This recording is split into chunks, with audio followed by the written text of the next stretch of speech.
In this video, I'm talking with Jill Hosey and Leah Dawang about the integration of EMDR and the Safe and Sound protocol. The Safe and Sound protocol, SSP, is based on a polyvagal theory, so we will mention some terms like neuroception and other terms from the polyvagal theory, and we will talk about that beautiful integration of EMDR and SSP and how SSP can help enhance our EMDR work with our clients. Here is the video with Jill Hosey and Leah Dawang.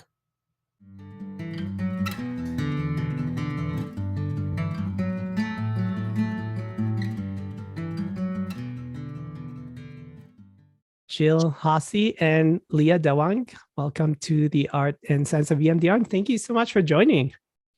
Thanks for having us. Yeah, so we are talking about EMDR and the Safe and Sound protocol. Jill, you've been using it for a while. Do you want to share a little bit about how long you've been using it and what have you seen as a result of the use of the Safe and Sound protocol? Absolutely. So I would say I have been using or integrating the SSP into my practice since early 2019, I think, or perhaps a little bit earlier than that. I had been introduced to it by another clinician who had found out about it. And actually, when I first signed up and got the SSP, I tried it out on myself first and engaged in the training just to get an idea of what it was like. And so I've woven it into my practice. When I think about weaving it into EMDR therapy, it's a really strategic integration that is based on each unique client, where they're at, and how I conceptualize the SSP may be supportive and helpful to them in their healing journey and as we move forward in EMDR therapy. I noticed with the integration of the SSP, greater access and ease shifting through affective states, greater ability to be in connection to other, even within the context of the therapy space. So being able to be in this space together and share the space and be together, hold eye contact in a sense of togetherness and connection. I've noticed significant decrease with startle response, hypervigilance, noise sensitivity or auditory sensitivities, a reduction in anxiety and social anxiety, reduction in inattention, and a shift towards increased or the ability to hold or sustain focus and attention, as well as desensitization of environmental stressors or social stressors that impact our ability to be within social engagement and connected to other. It's a lot. Yeah, I want to go back to that strategic integration because I know that you've been involved in creating the guidelines for that integration of SSP or the Safe and Sound protocol and EMDR. But I want to first ask Leah, who are you, Leah, and how are you involved with the Safe and Sound protocol? Who am I? We don't have time for that. Briefly. Yeah, sure. So my name is Leah Dawang, and I work for Unyte, which has the company that has the incredible responsibility and pleasure of stewarding Dr. Porges's Safe and Sound protocol. For Unyte, I serve them as our partnership cultivation manager. So I deeply care about relationships and got to go on the joy and the ride with Jill in helping create these guidelines and just helping the group move along down that path. And I also use the SSP. So I'm training in somatic experiencing and then using the SSP within a coaching setting. And Jill, I don't know if you saw the moisture in my eyes as you were describing what you've noticed with the SSP, but when I hear that list, and it is a long and extensive list, and the SSP is not a silver bullet, but when I hear that list, all of those things are needed to experience love Yeah.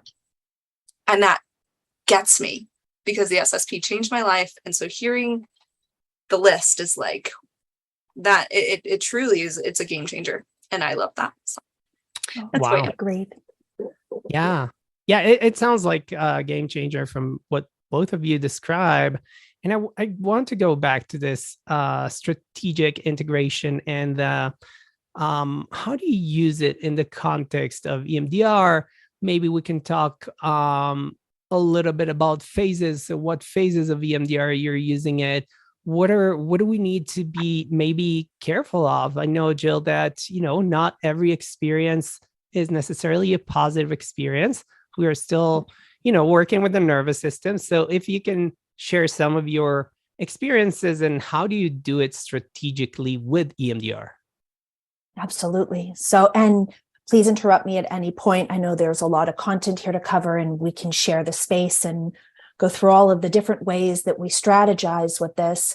So I feel like I've been incredibly blessed in my own professional journey to have had teachers and mentors that have not only supported me around doing, but have also supported me around how to think. How do I understand what's happening? How do I make meaning of this so that when I do, that it's actually attuned to what's happening for my client, how I understand what's happening, and it works together. It's not random. So I go all the way back to the importance of phase 1 in EMDR, which is history taking. And so we're gathering a history, we're case conceptualizing, and we're treatment planning. If we move ourselves out of EMDR and into a triphasic model, this would be phase 1, safety and stabilization, where we start to learn about our client, what's happening for them, their present day symptoms, triggers, potential past adverse experiences. Again, my brain thinking within the context of AIP and the 3 prongs, past, present, and future. What symptoms and triggers, what past experiences, and what goals for the future. And so in EMDR phase 1, I'm gathering this information and I'm incorporating a host of different assessments as well. So within the context of the SSP, I'm incorporating specific SSP assessments that will help me gain a greater understanding around my client's connection to themselves, their body, and their perceptions. And then I'm shifting into additional assessments for dissociation and trauma. So I'm trying to gather a full scope of information and perhaps adding in other attachment related assessments and as well as informal assessments around affect tolerance for both pleasant experiences and unpleasant experiences. So I can pull the information together and have I can zoom out and have a general idea of the clinical picture and start to formulate what may be happening for my client. My client and I then work towards building a collaborative EMDR treatment plan together. And part of this process is me becoming curious around, I wonder, how may SSP be beneficial to my client and support the therapeutic process? Because the SSP is an adjunct to, in this case, let's say we're talking about EMDR therapy, it is an adjunct to EMDR therapy, and it's supporting me and my client and EMDR to achieve greater success as we shift into EMDR. And so my own strategy comes from, how do I understand what's happening for my client? What are my client's goals for therapy? What's the treatment plan we're going to work on together? And where may we build in the use of this incredibly powerful tool to meet them where they're at? So I have a quick question just to clarify. You talked about phase 1 and doing several assessments. Are you using specific assessments for clients you consider integrating the safe and sound protocol with EMDR in phase 1? Yeah, in fact, I incorporate them as part of my overarching assessment, intake and assessment process. So within that, for example, when I'm assessing for dissociation, I'm going to incorporate a screener that gives me this initial picture into whether or not my client may be experiencing dissociative symptoms or phenomena. And then I have on hand, for deeper information if needed, either the multidimensional inventory of dissociation, or the SCID-D, the structured clinical interview for the diagnosis of dissociative disorders. I'm utilizing, for trauma, I may be utilizing the ACEs questionnaire or the PCL-5. If I'm working with children, I may be utilizing more child-specific measures, or if I'm working with teens, adolescent-specific measures.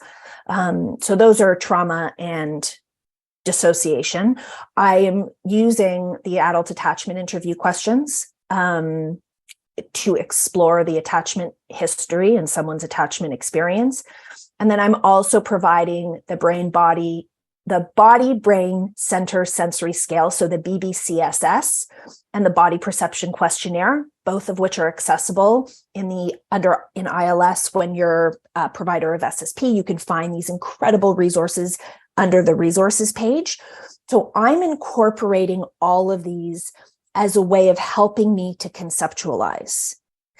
Again, it's only a portion of what's happening, because I also want to check in with my client and take these, this data and ask my client, what does this mean for you? How does this show up for you? So I understand the texture of it. Yeah, I want to, I really appreciate that you said that you're having a deep understanding. You're not just using methods just because there's a protocol, but you have a deep understanding of your client's experience. And we know that the safe and sound protocol is based on the Polyvagal Theory, which I know there are a lot of books that have been written on the topic. But what is, maybe briefly, what is the Polyvagal Theory, and why do we need to know about it as EMDR therapists? You want to take it, Leah? Oh, no. I do think, Jill, you're primed and ready to answer that question, but I also wonder if, Rodham, afterward, I might give a little 30-second, what is the SSP, so someone can kind of wrap their hands around that. Yeah. And I'm also curious, Leah, about your own experience, because you're using it in the context of coaching and somatic coach, which is a little different than what Jill does. So we'll get back to you, but I want to hear about the Polyvagal Theory. Thank you. So my understanding, and Leah, please jump in at any point in time. So my understanding of Polyvagal Theory is this incredibly transformative theory by Dr. Stephen Porges, whereby he started to look at the ways in which the autonomic nervous system is quite important from a mind-body perspective, looking at the role of the autonomic nervous system and the ways in which it supports us to respond to the environment, to respond to what's happening inside, and provide us with defenses and protection and safety to navigate the world. And so, once upon a time, we thought that we had two circuits as part of the autonomic nervous system: rest and digest, and fight, flight, freeze. So the sympathetic and parasympathetic. And what Dr. Porges discovered is, in fact, there are two subcircuits of the parasympathetic nervous system. We have the dorsal vagal parasympathetic nervous system, and we have the ventral vagal parasympathetic nervous system. And there is an evolutionary hierarchy in terms of how these autonomic nervous system constructs developed across time, in terms of most primitive to most recent, with our ventral vagal parasympathetic autonomic nervous system being the newest discovery that Dr. Porges discovered. And when we're in our ventral vagal system, we're in social engagement, connection, ease, the ability to be with, and shift flexibly from state to state. So again, Polyvagal talks about these three circuits that provide neural regulation of our autonomic and emotional states as we make our way through the world, giving us different options of responding to our environment, either via our sympathetic nervous system, our dorsal vagal parasympathetic nervous system or our ventral vagal parasympathetic nervous system. Yeah, Dr. Porges talks, there's a concept that he goes back to a lot, which is neuroception. I'm wondering if one of you can explain that. I think it's really important for people to, especially for therapists, but also for non-therapists, for people who are struggling with, somatic symptoms to understand that concept of neuroception. Jill, I wonder if I take that one and then I can tie it into what the SSP is. Absolutely. Yes. I'm just thinking about the tying in a brain structure, but you take Oh, no, you tie in the brain structure. You talk, and I'll come in when you're. Neuroception. Your body's implicit, subconscious, always on, never ceasing surveillance system. Wow. Right. Leah, people would think that we prepared for it. No, but what I share with my clients is that your body is gifting you with survival. It wants you to survive over anything else, and your autonomic nervous system has a way of detecting for danger 4 times every second to determine below consciousness, am I safe? Am I in danger? Am I safe? Am I in danger? Am I safe? I am in danger. And looking at micro cues in the environment, whether they be through auditory or visual, any of these stimuli that are coming from outside, inside, or in between. Yeah, so I'm curious about the micro cues and if maybe you can give an example of you're working with a client and you're doing somatic coaching. What are some micro cues that you help clients to detect or to observe, and how is that helpful? Yeah, it's interesting. I'm going to pull one from Jill. Jill, you are one of my mentors, whether you know it or not. It depends, because, and this is something that I'm continually learning for my own self, and therefore being able to bring it to my clients.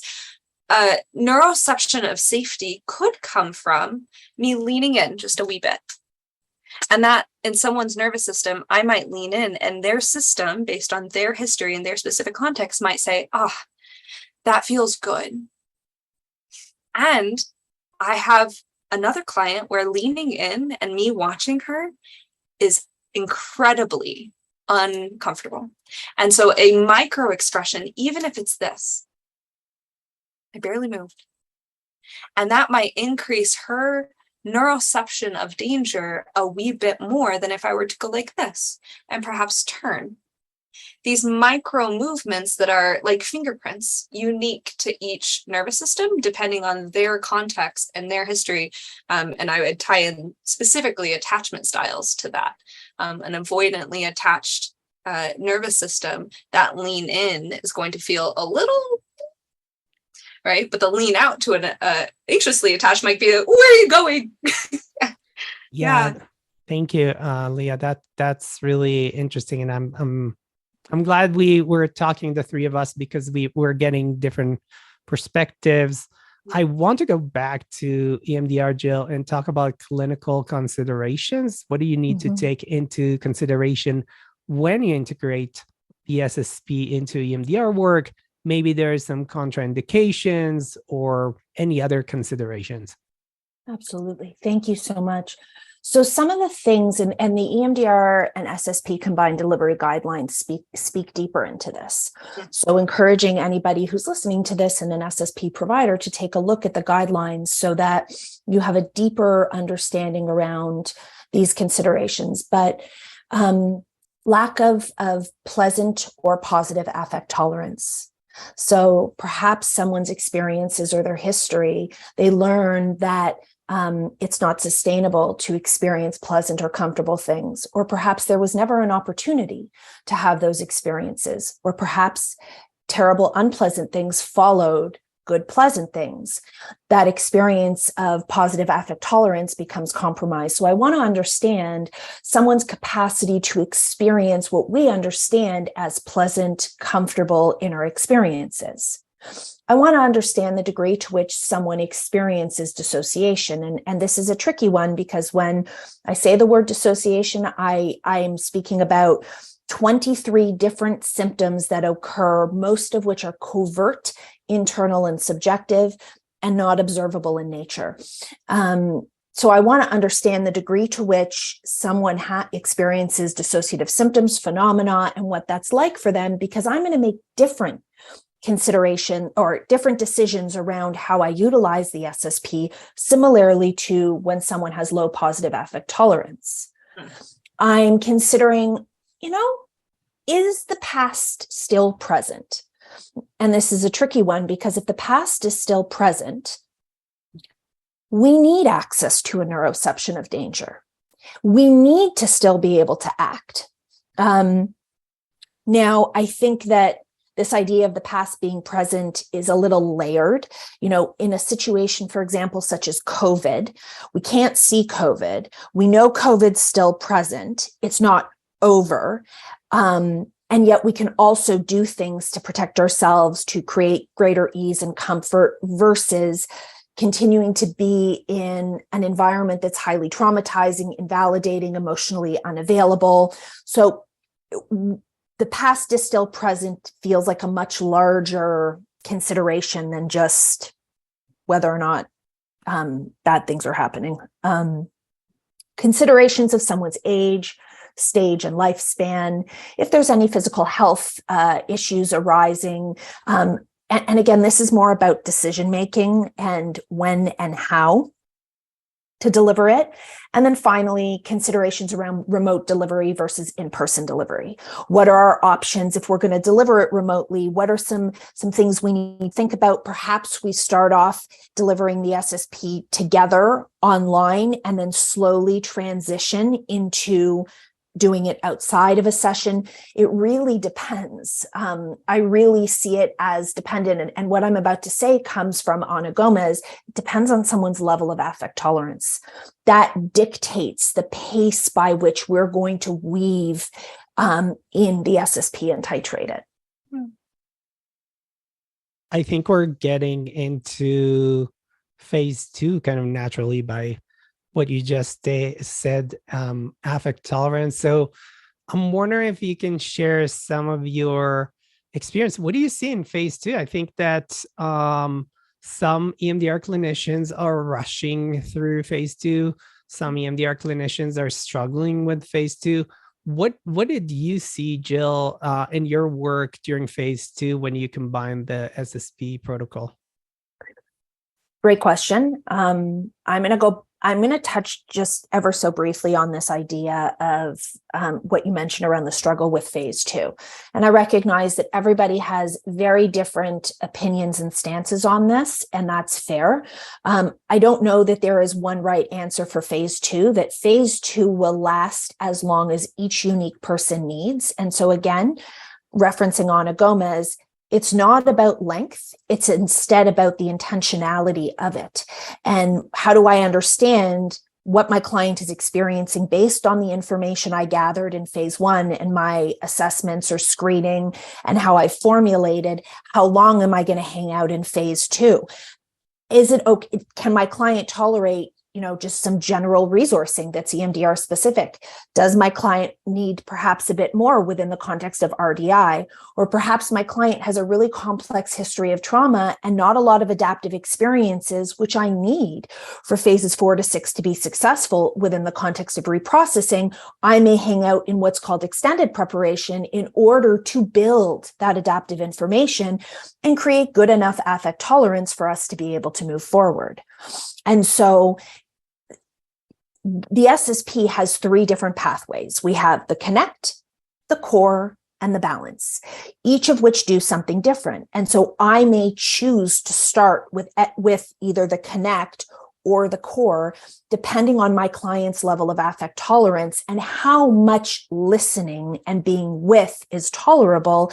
It goes back to this idea I learned from Leah and from Unyte is safe before sound.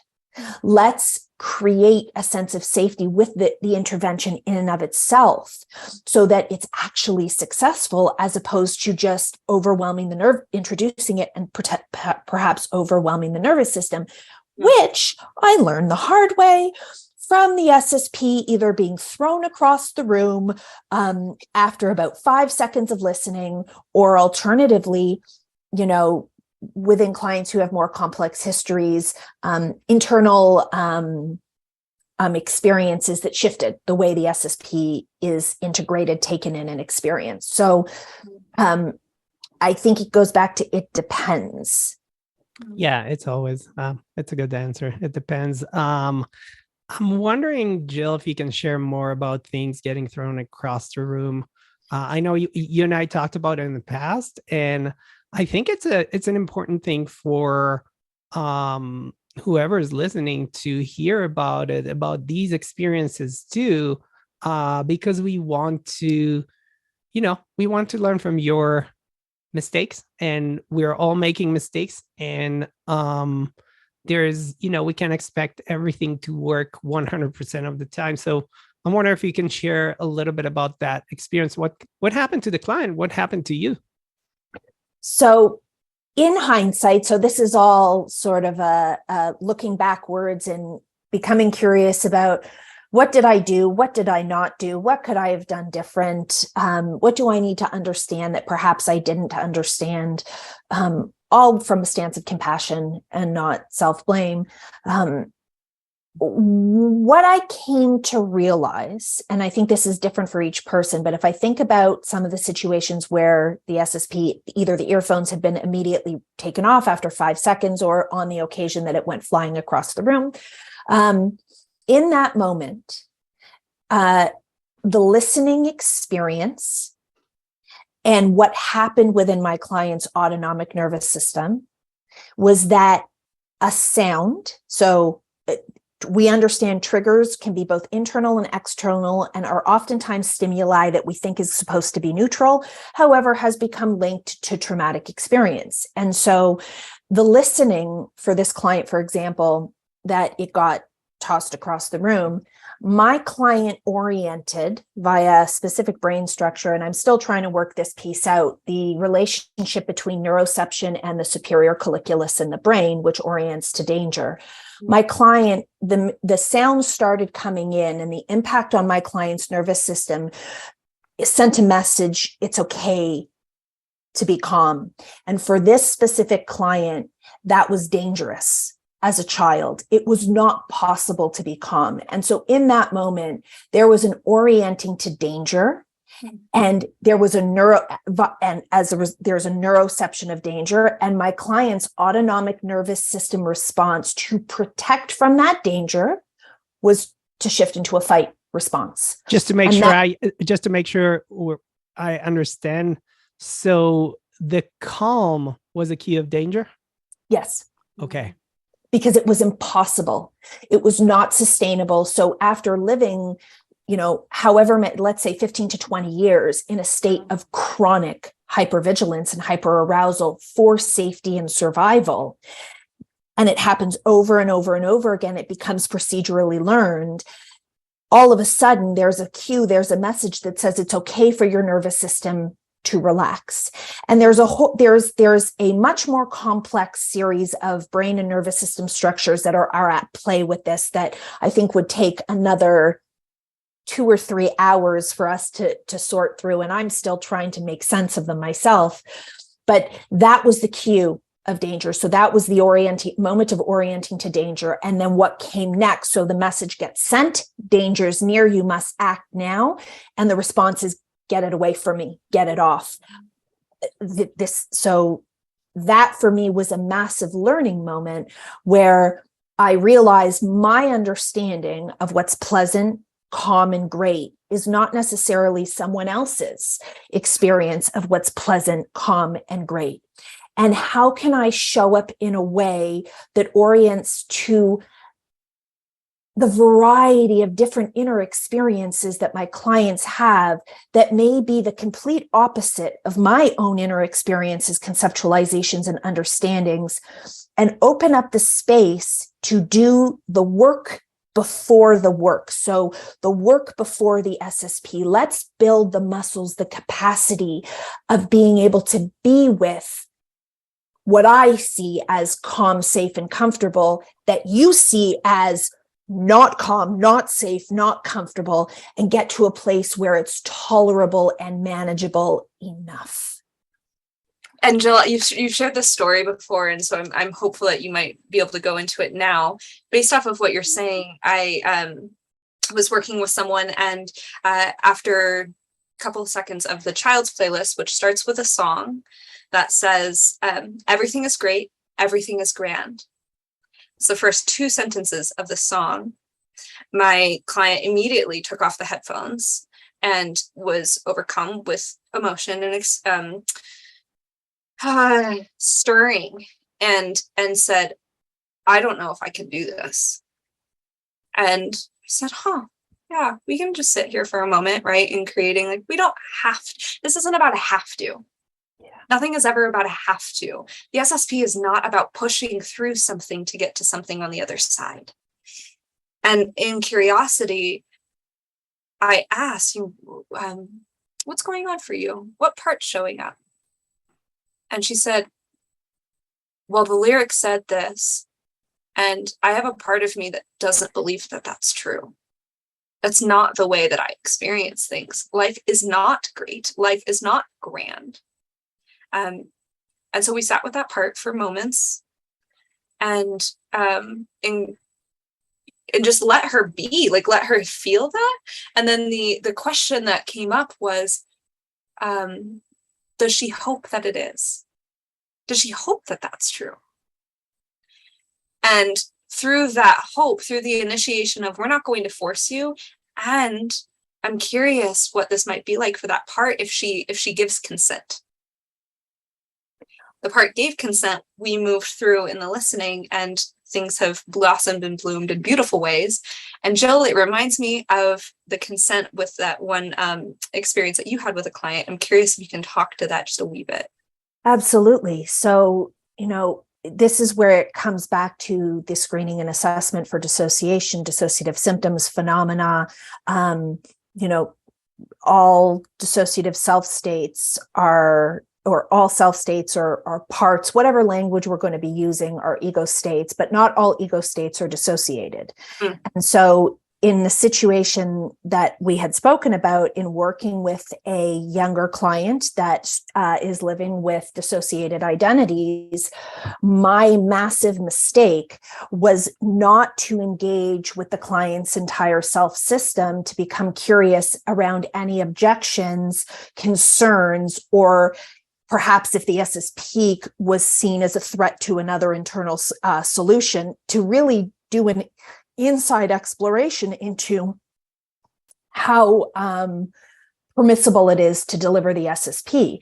And so with this specific client, and not having done that work, we went through the entire SSP only to discover that, in fact, there was a dissociated self state that was not okay with us delivering the SSP. And I had not sought out permission or to explore whether there was an objection. And as a result, the full listening experience was actually not allowed to occur via the ears. So it was this moment, Leah, that details what you so beautifully engaged in with this client, in looking at, can we just be with and understand the different internal perspectives, thoughts, ideas around shifting towards being with ourselves with greater ease, and being able to connect with ourselves and others from a space that is based on a more calm, comfort, regulation. So what does this mean for my client? Because yet again, I stepped into this space of, this must be completely fine. And what I think is what my client must think. And it's all I can speak to. I'm the only expert I'm in is my own experience. And so these conversations are so incredibly important, so that we can not only improve the success of the SSP and how it's delivered and carried out, but allowing our clients to get to know their own selves, their own minds better, and to be able to be with that. So I missed that significantly. It was a massive lesson for me, as so many of my mess ups are. The data that you got, Leah, from that experience with that client, the data around, there's an aspect of me that just doesn't know if this is true. And can we just be with this and understand this and give it air, give it space, give it time? It's all important information. Even when we think it's been a mess up, it's important. They say in SE, all we're doing is throwing stones out, and whatever ripples back is information. Yep. So there is no mistake. It's just you throw a stone out, and then what's rippled back, and you're like, wow, I'm so glad I did that. Now I know. I love how the two of you are learning from each other. Always. And with the hope that this video will help other people learn too.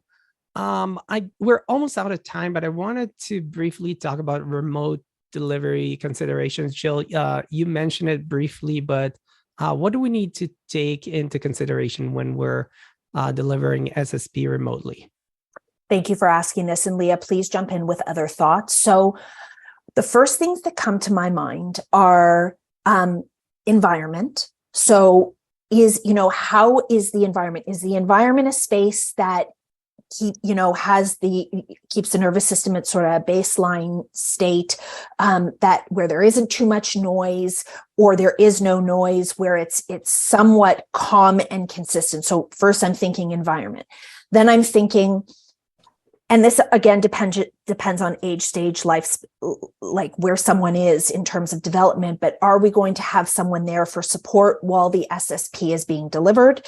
With kiddos, with youth, and sometimes even with adults, having somebody there can be really important. So I'm thinking, do we have a companion through the delivery? I'm thinking about, what does this person need near them to perhaps remind them about present day safety, providing there is present day safety, and for grounding. I'm thinking about, is this a situation where I want to start? And I typically start this way, where we start listening together, even if it's for 10 minutes, where we're together behind the screen. It's remote, but we're in this sense of togetherness, and we're practicing what this can look like as you translate it out of the session. Providing my client with options around contact, to, if they need to reach me, and how do we do that? I'm thinking about time of day. Some people have told me that if they do the SSP too close to sleep, they have a hard time falling asleep. So these are some of the considerations that I'm thinking about when it comes to remote: the environment, who's present. I'm also thinking about how much listening is going to be done, and what's your cue when your nervous system is saying, hey, enough. This is enough. And it's a cue for a break. Yeah. It's a break to press pause, and I'm going to come back to it, which to me feels like an act of triumph in and of itself. The ability to say, I need a break, and I'm going to give myself a break and come back to it. So really attuning to those cues, so that as we move into the SSP and its remote delivery, we're able to tune inwards and say, oh, okay, so this is my cue for a break. Now, as I was saying that, I realized that means that there would need to be a certain quality of interoceptive capacity and the ability to label what's happening inside. And so I would want to understand these pieces in phase 1 around my client's interoceptive capacities, to see, do we need to do some preliminary work before introducing it, so that my client can connect to inner cues? Other thoughts, Leah? I think it does so beautiful. The training dives into this concept pretty extensively. So for folks that are going through the training, there's lots of points for consideration around there. Jill, what you said about companionship, I just want to slip this thing. I've been thinking about this. I don't have answers yet or thoughts around it, and in a really deep way. But Paula Scatoloni, who is another SSP provider who is lovely, has really spoken to me about SSP and attachment. And she has done lots and lots and lots and lots of deep thinking around SSP and attachment.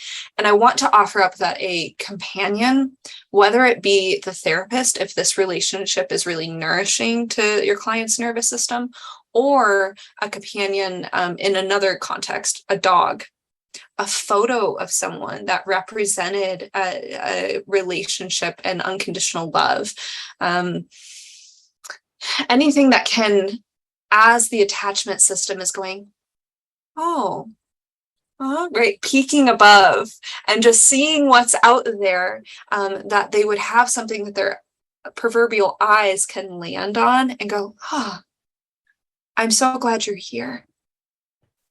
The number of times that my clients have shifted out of a chronic state of defense and started to shift into safety. And then, and Jill, you said this earlier, but the ability to go, oh, I see you, and it looks like you want to be with me. Without a companion, that beautiful opportunity could be missed. And so I'd really want to hammer that home, that whether it's with a therapist or a safe other, having that companion is really important. Thank you, Leah. That's a really, really important point and a good point to end our conversation. I just want to mention that Unyte has a combined delivery guidelines that can be downloaded. I will put a link below this video. So wherever people are watching, if it's on YouTube or the Art and Science of EMDR website, there will be a link to the combined delivery guidelines that are can be downloaded for free. Jill, Hosey, and Leah Dawang, thank you so much for your time. Thank you for having us. Thank you, Rodam. Thanks, Jill.